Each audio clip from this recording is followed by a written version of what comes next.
जय हिंद दोस्तों, blender animation की नई क्लास में आपका एक बार फिर से स्वागत है। मैं हूं नीलेश और काफ़ी दिनों बाद हम लोग ब्लेंडर की जो सीरीज़ है उसे कंटिन्यू कर रहे हैं। सबसे पहले तो आपको पीछे की जो भी क्लासेस हमने दी हुई हैं उन्हें अच्छे से कंप्लीट करिए। उसके बाद आपको आगे की क्लासेस कंटिन्यू करनी है। अब हम लोग जो क्लासेस करेंगे उसमें सबसे पहले सीखने वाले हैं फिजिक्स एनिमेशन के बारे में। जैसे अभी हम लोग आज की क्लास में सीखेंगे कि फायर कैसे बनाना होता है ब्लेंडर के अंदर, अगर हमें ब्लास्ट एनिमेशन देना है तो किस प्रकार से करेंगे। ये सारी चीज़ें आज हम लोग सीखने वाले हैं। उसी तरीके से आगे की क्लासेस में भी हम लोग सीखेंगे कि किस प्रकार से ब्लेंडर के अंदर झंडा बनाया जा सकता है, झंडे को लहराते हुए हम लोग कैसे दिखा सकते हैं, या फिर पानी अगर हमें दिखाना है, बहता हुआ पानी दिखाना चाहते हैं तो किस प्रकार से एनिमेशन देना है। वो सारी चीज़ें आगे की क्लासेस में करने वाले हैं। तो फिलहाल चलिए आज हम लोग ये सीख लेते हैं कि ब्लेंडर के अंदर आग को कैसे बनाया जाता है। तो सबसे पहले हम लोग ऐसे सब कुछ सेलेक्ट कर लेंगे और इन्हें कर देते हैं डिलीट।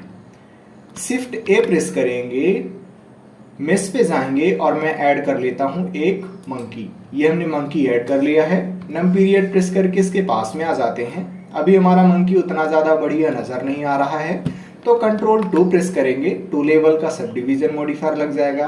राइट क्लिक करके सेट ऑटो स्मूथ कर लेते हैं। 1 प्रेस करके आ जाते हैं फ्रंट व्यू में और GZ प्रेस करके इसे हम लोग कर देते हैं ऊपर साइड मूव। अब हमें इससे आग निकालनी है, यानी कि मैं इस मंकी को जलता हुआ दिखाना चाहता हूं। तो उसके लिए हम लोग करेंगे क्या, F3 प्रेस करेंगे और यहाँ पे जाकर के आपको सर्च में लिखना है स्मोक, SMOKE। तो पहले नंबर पे ही आपको ऑप्शन आ जाएगा क्विक स्मोक का। इस पे हम लोग लेफ्ट क्लिक करेंगे। जैसे ही मैं लेफ्ट क्लिक करता हूं तो आप देखिए कि 3D व्यू पोर्ट में 3 चीजें आ गई हैं। कौन कौन सी 3 चीजें आ गई हैं? पहली चीज तो ये है कि हमारा जो मंकी था अब वो वायर के रूप में कन्वर्ट हो गया है। फिर दूसरी चीज, एक बड़ा सा क्यूब आ गया है और यहाँ पे आप देखिए एक छोटा सा क्यूब और है। इन सभी के बारे में हम लोग आगे सीखने वाले हैं। फिलहाल अगर मैं अभी स्पेस बार प्रेस करता हूं तो आप देखिए कि यहाँ पे जो धुआं है वो ऊपर की तरफ उठ रहा है। आप यहाँ पे आसानी से देख सकते हैं। स्पेस बार प्रेस करके मैं वापस एनिमेशन को बंद कर देता हूं। ये देखिए हमने एनिमेशन को बंद कर दिया।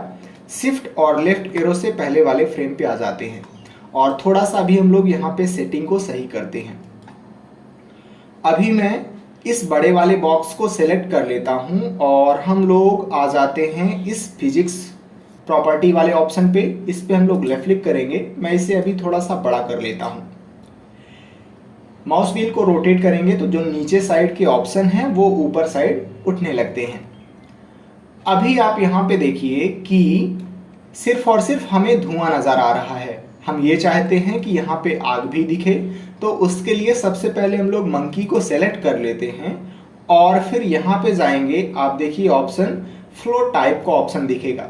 जब हम लोग इस बड़े वाले क्यूब को सेलेक्ट कर लेंगे तो यहाँ पे हमें दूसरे प्रकार के ऑप्शन दिखते हैं इस फिजिक्स प्रॉपर्टी के अंदर, और जब हम लोग इस मंकी को सेलेक्ट कर लेंगे तो फिर हमें उसी फिजिक्स प्रॉपर्टी के अंदर अलग प्रकार से ऑप्शन मिलने वाले हैं, क्योंकि दोनों अलग अलग चीजें हैं। ये डोमेन कहलाता है और ये वो ऑब्जेक्ट है जिससे हम लोग आग निकालने वाले हैं। तो अभी आप देखिए पहले वाले नंबर पे यहाँ पे मिलेगा फ्लो टाइप का ऑप्शन। हमें सिर्फ और सिर्फ यहाँ पे स्मोक नज़र आ रहा है क्योंकि ऑप्शन में स्मोक सेलेक्ट है। मैं यहाँ पे लेफ्ट क्लिक करूँगा और हमें फायर और स्मोक दोनों चाहिए, तो मैं फायर प्लस स्मोक पे टिक कर लेता हूँ। अब अगर मैं स्पेस बार प्रेस कर रहा हूँ तो आप देखिए कि धुआं भी निकल रहा है और साथ ही साथ हमें आग भी यहाँ पे जलती हुई नज़र आ रही है। स्पेस बार प्रेस करके मैं एनिमेशन को बंद कर देता हूं और शिफ्ट और लेफ्ट एरो से हम लोग पहले वाले फ्रेम पे आ जाते हैं। अब ये जो बड़ा वाला क्यूब है इससे क्या डिसाइड होता है, तो बड़े वाले क्यूब से ये डिसाइड होता है कि हमें आग कितने एरिया तक फैलानी है। जैसे आप देखिए कि हमारा जो क्यूब है वो अभी यहाँ तक है। अगर मैं अभी स्पेस बार प्रेस करता हूं तो आप देखिए कि ये जो आग है ये यहाँ तक जा रही है। धुआं यहाँ तक जा करके खत्म हो जाता है, इससे आगे धुआं नहीं बढ़ रहा है। लेकिन अगर मैं इस बड़े वाले क्यूब में बदलाव कर देता हूं तो फिर धुआं भी उसी के हिसाब से जाने वाला है। मैं बड़े वाले क्यूब को सेलेक्ट करूंगा और टैब दबा के हम लोग आ जाते हैं इसके एडिट मोड में।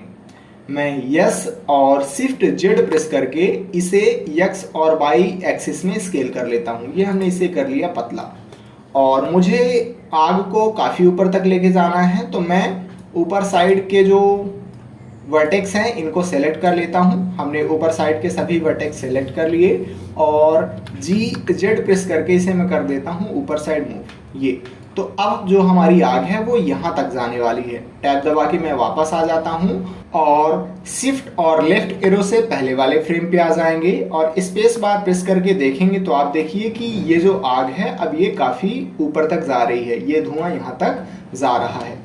तो अब आप बड़े वाले क्यूब का भी यूज समझ गए, जहाँ तक हमारा बड़ा वाला क्यूब रहेगा वहाँ तक आग जाने वाली है।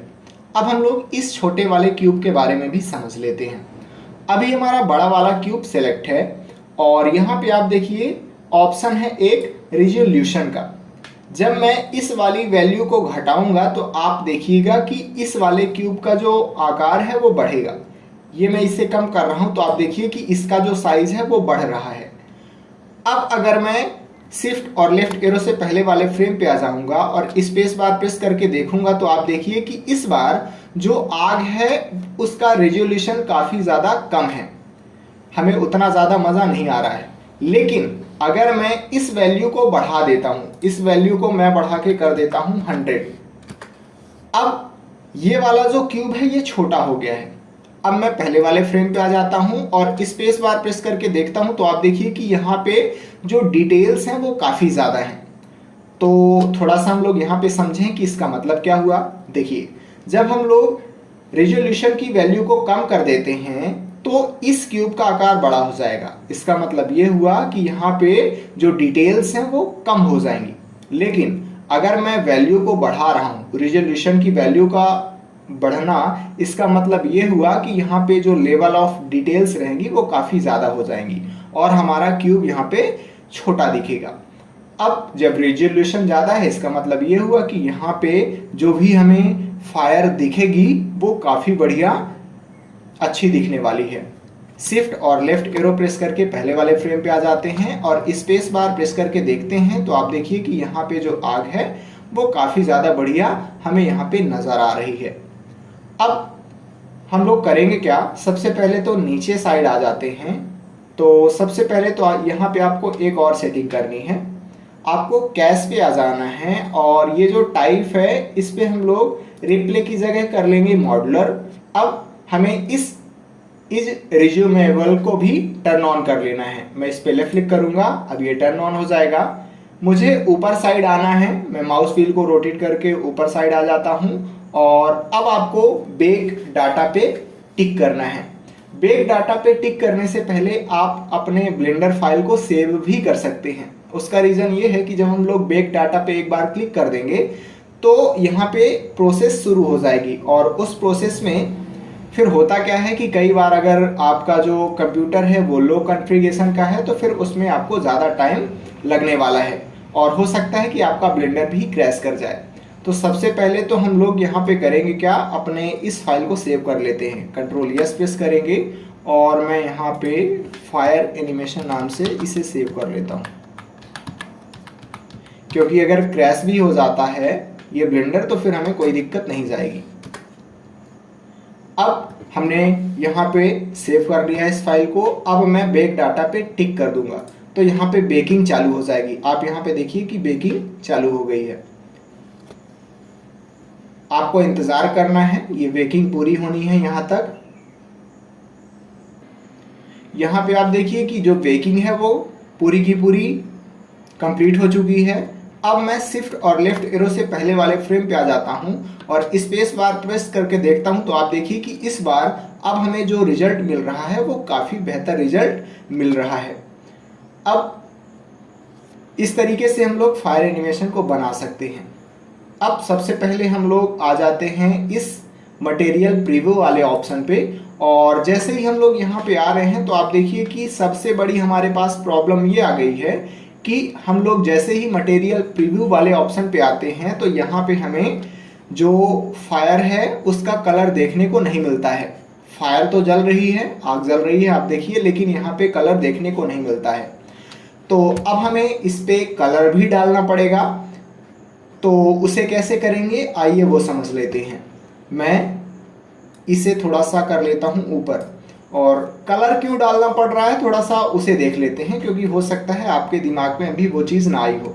देखिए, जब हम लोग सॉलिड मोड में हैं तब तो यहाँ पे फायर एनिमेशन अच्छे से हो रहा है, लेकिन आपको ऑलरेडी पता है कि हमें अगर कलर करना होता है या फिर किसी भी ऑब्जेक्ट में कलर देखना होता है, उसके लिए मटेरियल प्रीव्यू मोड में जाना पड़ता है। तो जब हम लोग मटेरियल प्रीव्यू मोड में आ रहे हैं तो बाकी ऑब्जेक्ट जो रहेंगे उनका कलर दिखेगा, लेकिन यहाँ पे देखिए कि जो फायर का कलर है वो हमें मटेरियल प्रीव्यू मोड में देखने को नहीं मिल रहा है, यानी कि हमें कलर सेट करना पड़ेगा। भले ही वो सॉलिड मोड में हमें दिख रहा है, लेकिन इसका कोई उपयोग नहीं है, क्योंकि सॉलिड मोड में दिख रहा है ना, मटेरियल मोड में दिखना चाहिए कलर। तो जब भी हम आग बनाते हैं तो हमें सेट करना पड़ता है, कलर हमें बनाना पड़ेगा। कैसे बनाएंगे उसे देख लेते हैं। मटेरियल प्रीव्यू बोर्ड में मैं आ जाता हूँ और इस टाइमलाइन को मैं कन्वर्ट कर लेता हूँ शेडर एडिटर में। ये हमने शेडर एडिटर में इसे कन्वर्ट कर लिया है। होम बटन प्रेस करेंगे तो सारी चीज़ें सेंटर पे आ जाएंगी। मैं इसे थोड़ा सा ड्रैग करके बड़ा कर लेता हूँ और आप देखिए कि यहाँ पे सब कुछ सेट है। मुझे यहाँ पे फायर का एनिमेशन देना है, फायर का कलर देना है, तो उसके लिए सबसे पहले मैं यहाँ पे आऊँगा और शिफ्ट ए प्रेस करना है। सर्च पे जाएंगे और यहाँ पे लिखेंगे एट्रीब्यूट, ATTRI, एट्रीब्यूट वाला जो नोड है उसे हम लोग यहाँ पे लोड करने वाले हैं। मैं इस पे लेफ्ट क्लिक कर दूंगा और इसे हम लोग नीचे साइड यहाँ पे रख देते हैं। मुझे इसे बड़ा करना है तो मैं यहाँ पे जाऊंगा और कंट्रोल स्पेस बार प्रेस करके मैं इसे बड़ा कर लेता हूँ। ये विंडो बड़ी हो चुकी है। हमने बड़ा इसलिए किया है जिससे आपको आसानी से ये सब कुछ दिखे। अब हम लोग यहाँ पे करेंगे क्या, इसको यहाँ पे कनेक्ट करने वाले हैं, लेकिन अभी हमें सबसे पहले कलर के लिए कोई ऑप्शन दिख नहीं रहा है। यहाँ से हम लोग कलर को कंट्रोल कर नहीं सकते, तो हमें कलर कंट्रोल करने के लिए एक फिर से नोड ऐड करना पड़ेगा। मैं शिफ्ट ए प्रेस करूँगा और चूंकि हमें फायर का एनिमेशन देना है तो उसके लिए मैं इमिशन शेडर को ऐड कर लेता हूँ। सर्च में हम लोग लिखेंगे इमिशन और यहाँ पे आप देखिए इमिशन शेडर आ चुका है। मैं इस पर लेफ्ट क्लिक करूँगा और इसे हम लोग यहाँ पे रख देते हैं। मुझे यहाँ पे फायर का एनिमेशन देना है तो उसके लिए हम लोग एट्रीब्यूट नोड में ये जो लास्ट ऑप्शन है नेम का, इस पे हम लोग लिखने वाले हैं फ्लेम।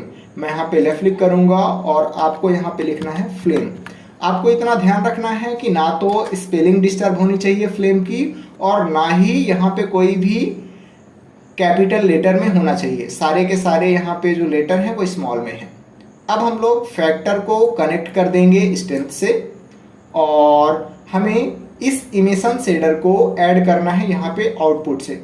तो ऑलरेडी ये वाला जो सॉकेट है वो कनेक्ट है, मुझे इसे भी यहाँ पे कनेक्ट करना है। तो डायरेक्ट हम लोग कनेक्ट नहीं कर पाएंगे क्योंकि ऑलरेडी ये वाला सॉकेट कनेक्ट है। तो हम लोग उसके लिए ऐड कर लेते हैं एक मिक्स शेडर। शिफ्ट ए प्रेस करेंगे, सर्च पे जाएंगे और लिखेंगे मिक्स। आप देखिए कि यहाँ पे मिक्स शेडर आ चुका है। मैं इस पे लेफ्ट क्लिक करूँगा और हम लोग इसके ऊपर ले जाके ड्रॉप कर देंगे तो अपने आप सॉकेट जो रहेंगे वो कनेक्ट हो जाएंगे। मैं लेफ्ट क्लिक कर देता हूँ तो आप देखिए कि ये जो सॉकेट हैं वो कनेक्ट हो गए। लेकिन अगर आप इनके ऊपर ही इस मिक्स शेडर को ड्रॉप ना करते तो फिर हमें यहाँ पे सॉकेट कनेक्ट करना पड़ता। मैं आपको करके भी दिखा देता हूँ। कंट्रोल जेड प्रेस करके हमने अंडू कर लिया। ये पहले इस तरीके से था। शिफ्ट ए प्रेस किया हमने, सर्च पे गए हम लोग और यहाँ पे लिखा हमने मिक्स। और मिक्स शेडर को अगर मैं ऊपर ड्रॉप करूँगा तब तो सॉकेट कनेक्ट हो जाएंगे, लेकिन अगर मैं साइड में यहाँ पे आकर के लेफ्ट क्लिक करके इसे ड्रॉप करता हूँ तो देखिए ये जो सॉकेट है वो कनेक्ट नहीं हुए हैं। तो टाइम बचाने के लिए हम लोग इसी के ऊपर ड्रॉप करेंगे आगे से। फिलहाल अभी मैं इसे यहाँ पे कनेक्ट कर देता हूँ और मुझे यहाँ पे कट करना है तो कंट्रोल और राइट क्लिक से मैं इस सॉकेट को यहाँ पे कट कर देता हूँ। अब हमें इस इमिशन को यहाँ पे लगा देना है और अब मैं शेडर को कनेक्ट कर देता हूँ यहाँ पे वॉल्यूम से। ये तो कुछ इस प्रकार से हमने यहाँ पे जो सॉकेट है उन्हें कनेक्ट कर दिया है। कंट्रोल स्पेस बार प्रेस करेंगे और वापस आ जाते हैं यहाँ पे। अब आप देखिए कि हमें यहाँ पे कलर का ऑप्शन मिल रहा है। मुझे जो भी कलर चाहिए यहाँ पे फायर का जो भी मैं कलर देना चाहता हूँ वो यहाँ से दे सकता हूँ। ये हमने फायर का ये वाला कलर दे दिया। अब स्पेस बार प्रेस करके देखेंगे तो आप देखिए कि यहाँ पे जो फायर है उसका एनिमेशन अच्छे से हो रहा है। मैं यहाँ पे सब कुछ ख़त्म कर चुका हूँ तो मैं इसे कन्वर्ट कर देता हूँ टाइमलाइन में। ये हमने टाइमलाइन में कन्वर्ट कर लिया इसे। शिफ्ट और लेफ्ट एरो से पहले वाले फ्रेम पे आ जाएंगे और आप देखिए जब मैं स्पेस बार प्रेस कर रहा हूँ तो यहाँ पे जो एनिमेशन है वो अच्छे से हो रहा है। अगर आपको कलर में बदलाव करना है तो आप या तो यहाँ पे जो शेडर एडिटर है उसे चालू कर लीजिए या फिर आप डायरेक्ट यहाँ पे भी जा सकते हैं, ये शेडिंग वाले वर्क स्पेस पे। मैं यहाँ पे आकर के होम बटन प्रेस करूँगा तो ये देखिए सेम वही सारी चीज़ें यहाँ पे आ गई हैं। फिलहाल मैं लेआउट में रह के ही इसे कन्वर्ट कर लेता हूँ शेडर एडिटर में। और मुझे दूसरे तरीके से यहाँ पे आग दिखानी है तो मैं इसको हल्का लाल टाइप में कर लेता हूँ ये। अब स्पेस बार प्रेस करके देखेंगे तो आप देखिए कि यहाँ पे फायर का एनिमेशन अच्छे से हो रहा है। तो कुछ इस तरीके से हम लोग ब्लेंडर के अंदर फायर एनिमेशन को क्रिएट कर सकते हैं। अब मैं शेडर एडिटर को फिर से कन्वर्ट कर लेता हूँ टाइमलाइन में। और हो सकता है कि आपके माइंड में यहाँ पे फिर से एक डाउट आए, और डाउट ये हो सकता है कि अभी तो हम लोग फिलहाल जो यहाँ पे फायर क्रिएट कर रहे हैं वो पहले वाले फ्रेम से ही यहाँ पे क्रिएट कर रहे हैं, लेकिन हो सकता है कि आप जब 3D एनिमेशन वीडियो बनाएं तो वहाँ पे आपको बीच में ही कहीं पे फायर एनिमेशन देना पड़े। तो आप बीच से फायर एनिमेशन को कैसे शुरू करेंगे? जैसे मान लीजिए कि मैं ये चाहता हूँ कि 0 से 120 फ्रेम तक ये मंकी जलता हुआ दिखाई ना दे, लेकिन 120 फ्रेम से ये जलता हुआ दिखाई देने लगे। तो फिर उसके लिए हम लोग करेंगे क्या? सबसे पहले तो इस डोमेन को सेलेक्ट कर लेंगे। ये बाहर वाले बॉक्स को हमने सेलेक्ट कर रखा है और आप देखिए नीचे साइड आपको ऑप्शन मिल जाएगा ये फ्रेम स्टार्ट और फ्रेम एंड का। जैसे अगर मुझे 120वें फ्रेम से आग को जलाना है तो मैं यहाँ पे आकर के 120 लिख दूंगा और हमें इंटर प्रेस कर देना है। और फ्रेम एंड का मतलब ये हुआ कि जितने फ्रेम तक आपको फायर एनिमेशन देना है उतना आप यहाँ पे रख सकते हैं। अब अगर मैं पहले वाले फ्रेम पे आ जाता हूँ और स्पेस बार प्रेस करता हूँ तो आप देखिए कि शुरू में आग नहीं जल रही है, फिर 120वें फ्रेम से यहाँ पे आग जलना स्टार्ट हो जाएगी। और ये फ्रेम एंड यहाँ पे 250 है, इस वजह से 250वें फ्रेम तक जो हमारी आग है वो जलती रहेगी। तो कुछ इस तरीके से अगर आप बीच में भी फायर को यूज करना चाहते हैं तो आप इस वाले ऑप्शन का यूज करके फायर एनिमेशन को अच्छे से कर सकते हैं। तो चलिए अब हम लोग नेक्स्ट क्लास में ब्लास्ट के बारे में सीखेंगे कि किस प्रकार से ब्लेंडर के अंदर ब्लास्ट करना होता है। जैसे आपने देखा होगा कि 3D एनिमेशन वीडियो में कोई भी बम ब्लास्ट हो गया तो किस प्रकार से होगा, वो सारी चीज़ें अब हम लोग अगली क्लास में सीखेंगे। तो नेक्स्ट क्लास में मिलते हैं। जय हिंद।